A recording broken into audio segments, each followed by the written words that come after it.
Hello, എല്ലാവർക്കും പുതിയൊരു വീഡിയോയിലോട്ട് സ്വാഗതം. ഇതാണ് ആനച്ചുവടി. ഔഷധപ്രദമായ ഒരു സസ്യമാണ് കേട്ടോ ഈ ആനച്ചുവടി. പറമ്പുകളിലാണ് ഇത് കൂടുതലായിട്ടും കാണപ്പെടുന്നത്. പുല്ലുകളുടെ ഉള്ളിലാണ് ഇത് ഉണ്ടാവുക. നിലം പതിച്ച പോലെയാണ് കേട്ടോ ഇത് ഉണ്ടാവുക. അപ്പോൾ നമുക്കിതിന് ഔഷധ ഗുണങ്ങൾ ധാരാളമാണ്. അപ്പോൾ നമുക്കത് എന്തൊക്കെയെന്ന് നോക്കാം. ഇതാണ് ആനച്ചുവടി. നിലമുറ്റത്ത് വളരുന്ന ഔഷധ സസ്യമാണ് ആനച്ചുവടി. ഇത് ആനയിടിയൻ, ആനച്ചുവടി എന്ന പേരുകളിലും അറിയപ്പെടുന്നു. തണലുകളിൽ വളരുന്ന ഈ ചെടി പല അസുഖങ്ങൾക്കും ഒറ്റമൂലിയാണ്. ആനച്ചുവടിയിൽ സോഡിയം, പൊട്ടാസ്യം, കാൽസ്യം, ഇരുമ്പ് സത്ത് എന്നിവ അടങ്ങിയിട്ടുണ്ട്. ഹൃദ്രോഗത്തിനെതിരെയായും ക്യാൻസറിനെതിരെയായും പ്രവർത്തിക്കാനുള്ള കഴിവ് ഈ ആനച്ചുവടിക്കുണ്ട്. കുടൽ രോഗങ്ങൾക്ക് എതിരെയും വളരെ ഫലപ്രദമായ ഒന്നാണ് ഇത്. ആനച്ചുവടിയുടെ നീരും കടുക്കത്തോടും അരച്ചു കുടിച്ചാൽ 5-ാം പനി മാറിക്കിട്ടും. ദഹന വ്യവസ്ഥയെ ശക്തമാക്കുന്ന ഒന്നാണ് ആനച്ചുവടി. ഇത് ഭക്ഷ്യയോഗ്യവുമാണ്. ജ്യൂസ് അടിച്ചിട്ട് കുടിക്കാനും പറ്റും കേട്ടോ. ഇത് ചോറ് വേവിക്കുമ്പോൾ അതിലിട്ടിട്ടും നമുക്കിത് കഴിക്കാൻ പറ്റും. വേവിച്ചിട്ട് കഴിക്കാം.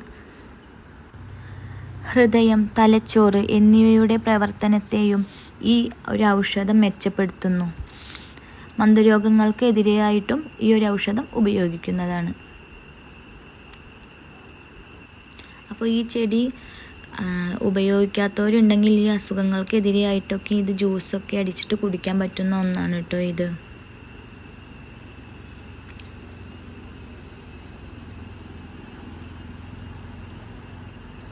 ഒറ്റപ്പെട്ട ഇടങ്ങളിലാണ് കൂടുതലായിട്ടും ഇത് കാണപ്പെടുന്നത്.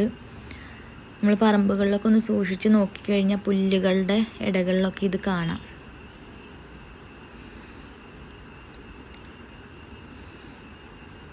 അത്രയും ഗുണമുള്ളൊരു ഔഷധ സസ്യമാണ് ഈ ആനച്ചുവടി എന്ന് പറയുന്നത്.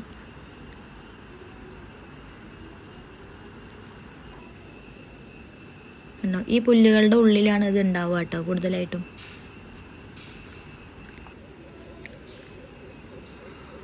മുളപ്പുല്ല് എന്നൊക്കെ പറയും. ഈ മുളപ്പുല്ലിൻ്റെയൊക്കെ ഉള്ളിലാണ് ഈ ആനച്ചുവടി കൂടുതലായിട്ടും ഉണ്ടാവുക. ഇങ്ങനെ പരന്നിട്ടാണ് ഇത് ഉണ്ടാവുക കേട്ടോ. വലിയ വേരുകളാണ് ഇതിനുണ്ടാവുന്നത്.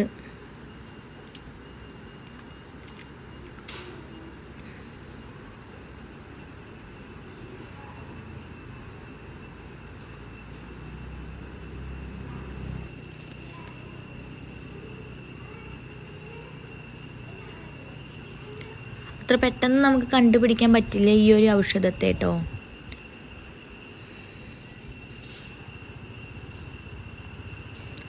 നിങ്ങൾക്ക് എല്ലാവർക്കും വീഡിയോ ഇഷ്ടമായെന്ന് വിചാരിക്കുന്നു. വേറെ ഒരു വീഡിയോയിൽ കാണാം.